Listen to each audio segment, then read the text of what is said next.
Time flies when you're having fun, they say, because it's now been a little over a year since the world was graced with Sonic X Shadow Generations, which was half a remaster of Sonic Generations from 2011 and half a new game about Shadow meant to promote the release of the third Sonic the Hedgehog movie. This video is about how well Shadow Generations has held up, since I gave it a pretty glowing review when it came out. Sonic X Shadow Generations as a package is one of the most highly regarded Sonic games of all time, and I thought that praise was rightfully earned. However, a year is enough time to go back to the experience and see how it holds up now that everyone knows the cool speedrunning strats and the game has been out long enough for the hype to have died down. But I'll also say, for the sake of having a complete video, that the remaster of Sonic Generations is pretty damn good. In a world where Sonic re-releases and remasters tend to be on the poorer side, the Sonic Generations remaster did it right. The original game is still fully playable on Steam if you own it and has a method for purchase, and the remaster is the same game but visually enhanced and has all the benefits of being a modern PC release compared to the original with its clunky launcher. Everything the remaster adds to the gameplay doesn't detract from the experience at all, so really it gets everything right except the redubbed cutscenes. I always felt like it was anti-art to overhaul a completed work like this to try and fix it, when I'd like to experience the game how it was presented to us in 2011. But the story is pretty skippable in this game anyway, so I still wouldn't hesitate from calling this a better version of the game overall. And that's pretty much all I have to say on the Sonic side of the package though, so we can just focus on Shadow Generations' side. Shadow is investigating a biosignature on the space colony Ark, which he discovered was the returning Black Doom. But in the course of the chase, he's pulled into white space by the Time Eater right at the same time as Sonic's friends when they were doing the birthday party in Sonic Generations. Shadow must then play through levels from his past and future in order to defeat Black Doom and escape. That's the rundown of the plot. Before the game came out, we got these absolutely sick animated prequel videos where Team Dark battle to get a shuttle to the Ark, and Rouge tells Shadow he has to go to Sonic's birthday party. But in return, you're going to have to promise to come to Sonic's birthday party. I'll take that as a yes. Giving us context as to why he wasn't there in Sonic Generations. I didn't mention this prequel in my old video, so I thought I'd mention it now. It was some really great animation and had loads of cool fight scenes. Especially one with Shadow vs. Emerald on the Ark, which is a nice tie-in to the lore of Sonic Battle on the Game Boy Advance. I certainly recommend checking it out if you haven't seen it. If you want an even more in-depth basic rundown of what Shadow Generations is about and what content is in it, I recommend checking out my original video because it goes over much of the basics. I'm here to say how I feel about the game now that it's been a whole year since its debut. I should mention up front that I still enjoy Shadow Generations, and I think it has a great amount of things going for it. And I believe it's one of the most solidly constructed Sonic games ever made. And I'll even use this video to make certain corrections on things I said a year ago. But what I mainly wanted to explore with this video by the end is one question. I really dug this game when it came out and played it a lot in the weeks following its release. However, as the months rolled by, I started falling off with it and by now, hadn't played it in months. I wanted to play the game from a fresh file and really figure out what it is about this game that I think is really good, but then also what about it made me stop playing it after a little bit, and also made me stop thinking about it entirely. Compared to, say, Sonic Unleashed or Sonic Generations, games I could still boot up any day of the week and play virtually every stage. But we're going to start with what I like. The controls, for one. Shadow Generations is more of a sequel to Sonic Frontiers from 2022 than it is an addition to Sonic Generations. Both Frontiers and Shadow Gens did wonders for improving how Sonic controlled with boosting gameplay, when earlier installments were very stiff at low speeds. Frontiers and Shadow Generations both saw the main characters being very easy to control in open and confined spaces alike at high speeds. Where Shadow Generations improved was the actual handling in the levels. Frontiers had different controls and physics in the overworld compared to the cyberspace levels. Pre-update, I thought the Frontiers stage controls were kinda sluggish, but then Shadow Generations felt much better. Jumping and homing attacking at top speed didn't cut off your speed nearly as much as it did in the previous game. It's to the point where Frontiers actually got a mod called the Shadow Generations Physics in cyberspace, and it felt really natural to use and made me enjoy those levels much more. Though I did miss the stomp jump that you could do in Frontiers. I thought that was really useful in 2D platforming sections. There used to be a cheat in the Shadow Gens mod loader to bring it back, but it got cut in a recent update. What was also great about this game, and it still holds up now, is that Shadow Generations has a roster of really well-designed 3D stages. There are only 6 zones in this game, but the 3D levels of each provide a lot of content. From the beginning, you'll have a plethora of different pathways to experiment with that give you a reason to come back and optimize your route. I've heard some remarks about how the different paths in Shadow Gens usually don't offer much of actual variety since many of them are accessed the same way, hitting enemies, but my first several dozen runs of the stages I didn't really mind. I just thought it was super cool to see big open 3D spaces in a Sonic game again. Kingdom Valley and Chaos Island and Radical Highway stood out the most because of how they were uninterrupted jungle gyms of opportunity. with lots of room to improve and experiment to see how you can knock your time down.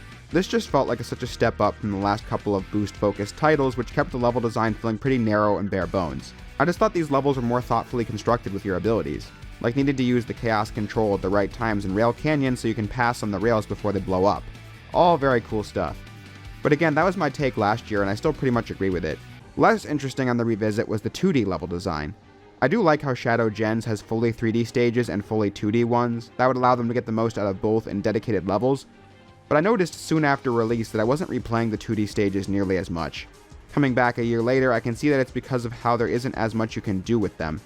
Almost all of them have cool tricks I discussed in the original video, like time-stopping in Space Colony Arc to jump on these missiles and go higher, or getting through the crushing blocks of Kingdom Valley with Chaos Control, or stomping along these rings right at the start of Kingdom Valley to get the higher route.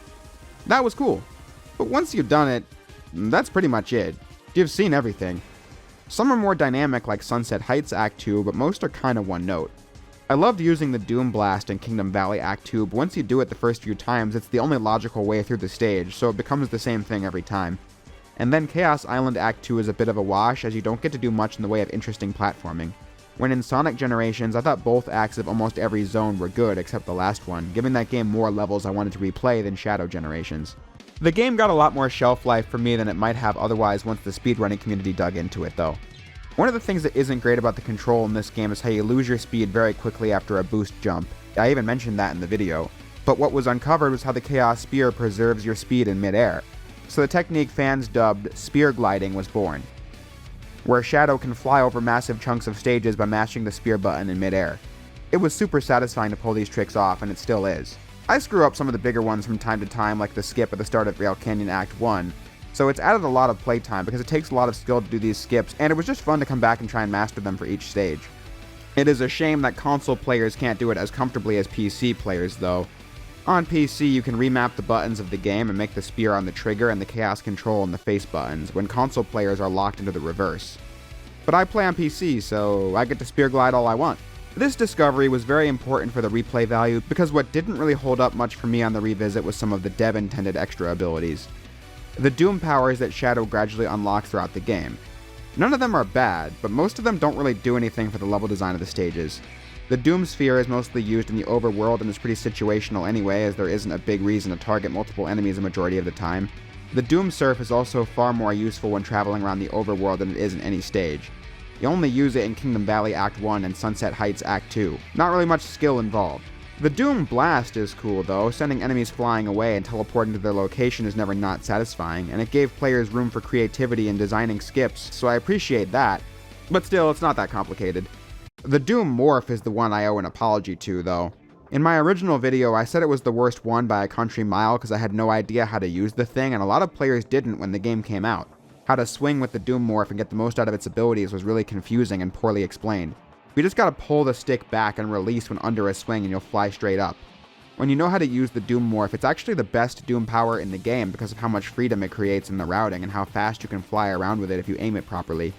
It is a shame then that Chaos Island is the only stage in the game where you can really put it to the test. The other stages do not have segments for the Doom Morph. And lastly, the Doom Wings are also okay. The ability to fly over stages had some fun to offer in the speedrunning department, however it does feel somewhat cheap to use once you know about spear gliding and other tech. The strategy with the Doom Wings is flying for the full duration of the meter and then using Chaos Control to refill and get double flight. That's cool, but still, the wings just fly over everything without much effort compared to the speedrunning tech. I thought the Doom Wings were pretty sick when I first played it, but then I tried going for the S ranks in Radical Highway without them, and those were some of the toughest Sonic S ranks I've gotten in a while. So I came to really appreciate the non-Doom Wing version of stages, and I'm glad there's an option for that in a separate leaderboard. These strats, dev intended or otherwise, felt pretty necessary in this game, since another thing I noticed as I replayed the game in a fresh file was how reliant the game is on the homing attack for nearly every interaction in the stages. That's not inherently a bad thing, as they've been really trying over the years to find the right balance for 3D Sonic. I can tell you from personal experience that 3D Sonic is kind of like learning a language. Watching people who have never played 3D Sonic before, despite how familiar they may or may not be with video games in general, play a game like Sonic Adventure will always be interesting because the camera and the homing attack and the spin dash and the controls just don't seem to come naturally to them. Same for a game like Unleashed, which is really difficult. If you grew up with 3D Sonic, you just have a knowledge of how it works in your brain. The homing attack has always been something Sonic Team has used to make the game much simpler in 3D, but to varying degrees of success, so they started making it more and more necessary in each game so that you would have to do less and less on your own. Sonic Team's approach for a while was making the game super easy, like in Forces. That way, the games could be accessible to anyone and thus not pissing off the reviewers who don't speak the 3D Sonic language, thus leading to higher scores. I think Frontiers and Shadow Generations definitely do a good job of giving players who don't know Sonic an easy time with it. Many moments are automated and the boosting gameplay is something more people can grasp than the adventure-style gameplay. Frontiers struck a nice balance by being an open-world game with combat. Those are elements that most casual players can easily understand, and the cyberspace levels were a nice bit of traditional Sonic gameplay that non-fans could also work with. In the case of Shadow Gens, much of that still applies, and the speedrunning strats give the game a layer of depth for the hardcore fan, while the basic controls and structure are easy to get to grips with for the casual players. There are things I think they could do to make the balance even better for the next game, though. Things like spear gliding or the homing boost from Frontiers feel like accidents. Maybe designing some upper-level tech in Sonic should be a thing they do to lean into their hardcore fanbase. But also, if they're going to be automating things for casual players, what I would like is the ability to skip in-stage cutscenes. I think it's awesome that Shadow Generations puts so many cool action scenes in the stages. They look amazing, and it's what I wanted from a Sonic game, it really is. However, on the replay of a stage like Sunset Heights, it's hard not to notice how much of the stage is taken up by cutscenes. Space Colony Arc and Rail Canyon are also guilty. Cutscenes look great, I just wish I could skip it on the replay to focus on the gameplay if I've already played the stage a bunch of times. This is why Kingdom Valley, Chaos Island, and Radical Highway are the best levels. They don't have any cutscenes, so you can just focus on the gameplay. Because that was another tiny knock on the game's replay value. I still love the boss fights though. Bosses are some of the highlights of Frontiers and Shadow Gens, but Shadow really upped the cinematic element with good animation to make the fights land better than the janky looking bouts from Frontiers. And the fights are more difficult and come with more strategy than the last game.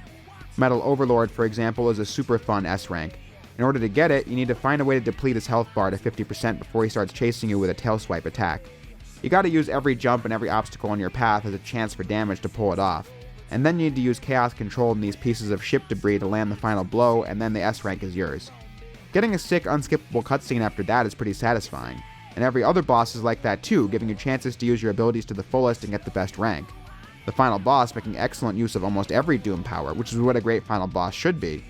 So the game really nailed the bosses. It also nailed the 3D levels too, just with some things I'd want improved in the next game. But then it really hit me on the replay how short this game is. Like I said, there are only 6 areas with 2 levels each, so there's 12 stages in the game total, and a 13th DLC stage, which was honestly pretty lame. It was fun for a few rounds, but failed to stay interesting on the replay because it had too many long, unskippable cutscenes. But hey, it did feature Keanu Reeves playing Movie Shadow, turning in one of the worst movie tie-in game performances I've heard in my life, but I didn't mind. Celebs doing shitty video game tie-in acting is almost a lost art these days. Suspicious.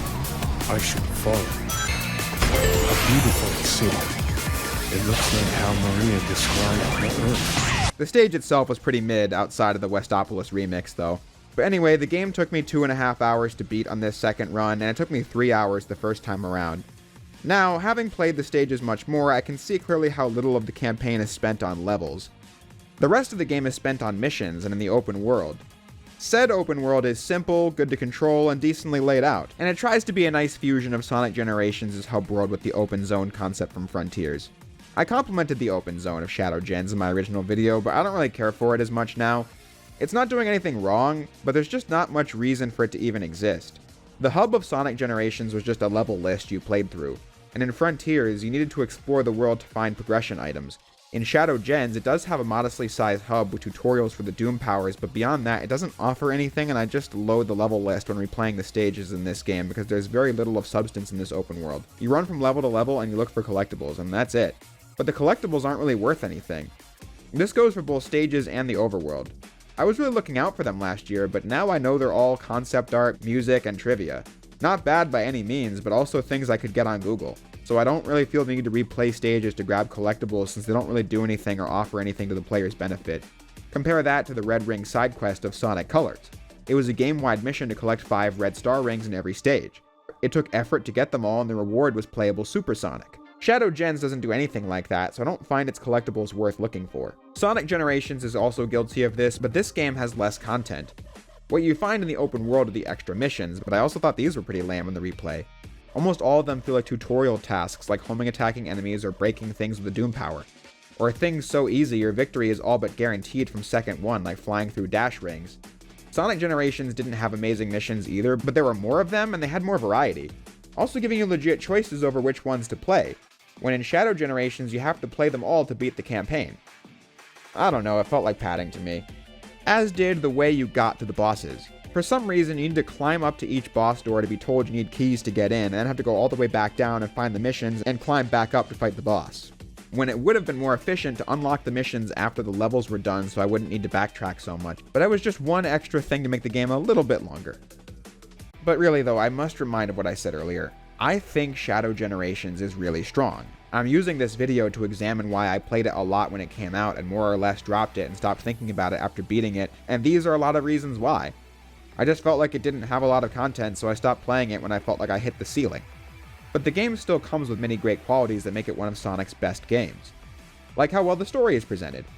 A year ago, I had given the story some criticism that it felt like Shadow's arc was kind of a repeat of Shadow 05, where he learns to move on from his past. However, I've reflected on it, and I don't really feel that way anymore. You know, growth isn't linear. It's not like you largely get over something traumatic and then are fine for the rest of your life and never think of it again, especially in a story where time travel's now a thing. Of course, Shadow might have doubts about what he's meant to do if the possibility of changing Gerald and Maria's fates is presented to him. And it's not like they didn't know that Shadow once decided to move on, because Rouge even says it to him in optional dialogue. I think the arc in Shadow Generations is more fulfilling than the one in Shadow the Hedgehog, because that game was also Shadow fully remembering his past after the amnesia plot from Sonic Heroes.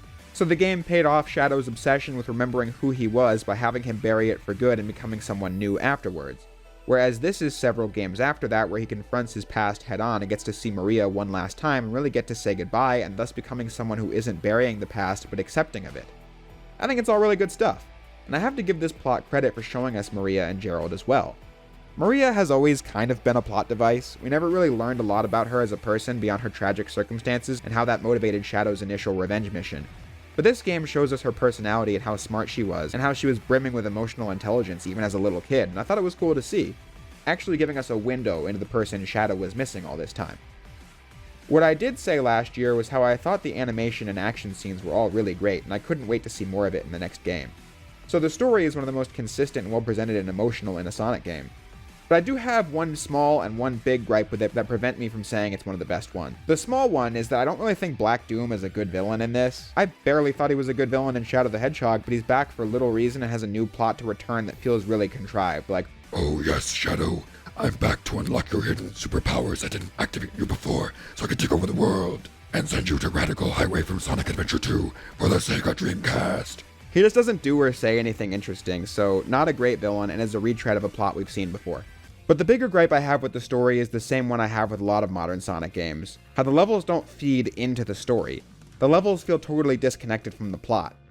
I've said it in so many Sonic games, how the story often takes place in a plot of land where characters stand around and talk for the entire thing. The levels you play are then just formality, not part of the story. Like, Shadow running through levels narratively has nothing to do with anything, it's just what he does between hanging out and cutscenes. To demonstrate what I think good gameplay story synergy looks like, I'll talk about Sonic Adventure 2. Sonic escapes from Gun, so you get a whole stage of running away from Gun. Tails plays a stage of busting into the prison to rescue Sonic. Sonic plays a stage of escaping. Sonic then plays a stage of escaping the jungle before it explodes. And from this, you get whole sequences. Like the part in the Hero Side story where they raid Eggman's base. We gotta find the entrance, so we play a Tails stage of attacking the base's exterior. Okay, we're in, so we now get a Sonic stage where we run through the base. Okay, now there's a locked door.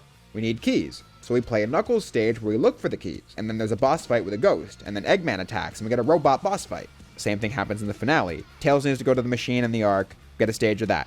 Sonic needs to then rush to Tails and Amy to rescue them. Crazy gadget. Sonic then needs to rush to the Eclipse Cannon to save the day. Final rush. Every stage in SA2 was like this. The levels were extensions of what was going on in the plot. It made the story feel like an exciting action movie. Same for Unleashed. You gotta visit every country and play it during the day and nighttime and see what interactions happen there. But then in this game, it's like, okay, I talked to Maria and Gerald, time to play Chaos Island, a thing that has nothing to do with anything, and then we can resume the conversation in the next scene. Sonic Generations didn't really have much of a story anyway, so it could get away with that, but then the issue became much more noticeable in the other games that followed it. I think this issue segues into the larger issue I have with this game, which is that I was never that impressed with the level selection in this one. I thought most every pick from Sonic Generations was great.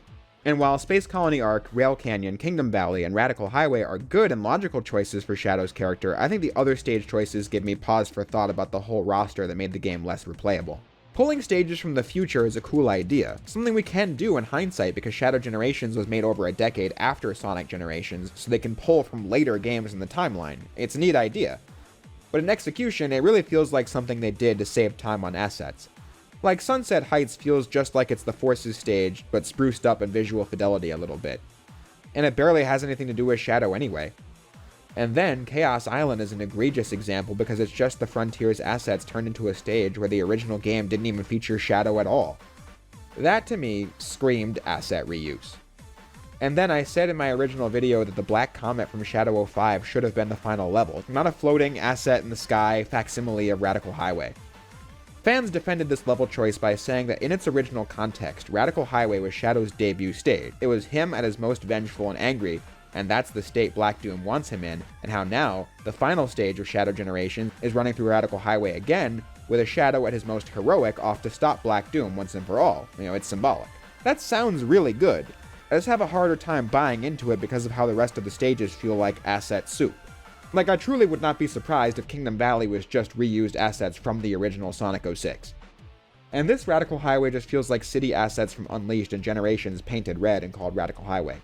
This was and is an issue for me because of the final and most important reason why this game didn't stick much in my mind, and that's the issue of originality in Sonic. I more or less said this last year, but since some said, well yeah, of course there are reused levels, it's a Generations game. And yeah, I know that's the point of the game, but my problem is that on an artistic level, I just think bringing back old stages has run its course. It doesn't come with novelty anymore, especially because between Sonic and Shadow Generations, we were met with a bunch of games that found valid reasons to reuse assets and level designs over and over again. Like, oh, but Green Hill is a cylinder in this one, and oh, but the Act 2 version of Green Hill is different in this, and oh, but Green Hill is now war-torn in this one, and oh, but Green Hill looks digitized in this one because it's Sonic's memories in cyberspace. I never cared about the, oh, but this time it's 2000 Shadow nostalgia, we should like it now, because I don't care, I just want something new. Sonic Generations worked because it had 20 years worth of consistent new ideas to pay tribute to. I think a game with the quality game design and level design of Shadow Generations would have stuck in my mind more if the stages were giving me something new to remember, rather than reminding me of things I've played 100 times already. What do people remember about Sonic Frontiers, for example? The cool anime boss fights with sick music? Or the levels that reuse level design and assets from games over a decade old? Don't answer that, we already know it was the thing that felt new. But honestly, the ultimate conclusion I came to when beginning to work on this video is that the God's honest truth is I've said all of this in various forms over the years, maybe 1,000 times, so I should probably take my own advice. I won't make this ending tangent too long, but I noticed that my Sonic videos this year have felt kinda contrived a lot of the time.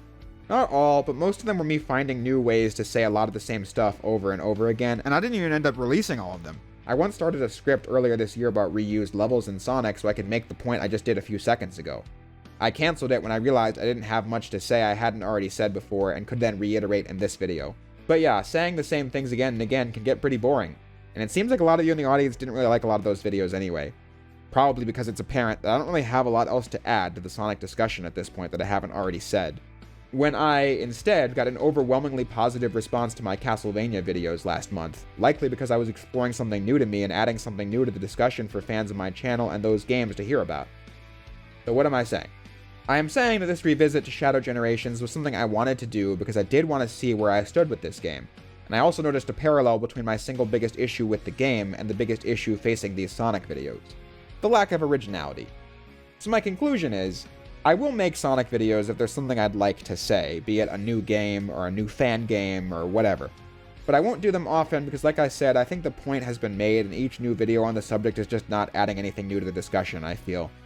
So I'm going to try and end on a high note with this subject and come back to it when I have things to say and really want to talk about, instead of forcing myself to find new ways to say the same stuff. And instead focusing on trying games I haven't before and making videos on those. But as for the Sonic series, the high note I want to end on is that I have faith that they will continue to do something really cool for the next mainline game, because, despite all the nitpicking of the last several minutes, the improvement from Frontiers to Shadow Gens has really given me faith in Sonic Team that I didn't have before. In case you didn't know, I wasn't that impressed with Frontiers when it came out. I said it could be improved in a good sequel, but I had been down that road before and wasn't going to fall for it a second time without serious follow-through. And well, here was the serious follow-through. The writing and the cutscenes were a sizable step up, improving the things I didn't like about Frontiers. The open world was still there and the levels inside them were improved. The controls were still really good, and the game managed that without needing to give you sliders to configure how you wanted it to be. It just worked well out of the box. The action scenes come with the kind of punch that the ones in Frontiers were lacking. Shadow Generations was the improved sequel that gave me faith they weren't messing around with Frontiers and really wanted to build something cool they didn't quite have the resources to back then. It has genuinely made me see Frontiers in a new light. I respect the game much more, and I think the success of Sonic X Shadow Generations and the success of the third Sonic movie and the mega hit of Sonic Racing Cross Worlds the other week really will give them the ability to go all out for the next game. Maybe it won't be perfect, but I'll be interested to see them improve their animation, their modeling, their gameplay, and hopefully take these grand ideas and really put them in something that feels fresh and new and cohesive and all that cool stuff. I have faith in Sonic Team. Faith that I didn't have for a long time while making these Sonic videos over the years. And I think that's a good note to close the video on, because that's all I really wanted to say. So, to close, I say what I always do. If you made it this far into the video, I thank you for watching, and I'll see you next time.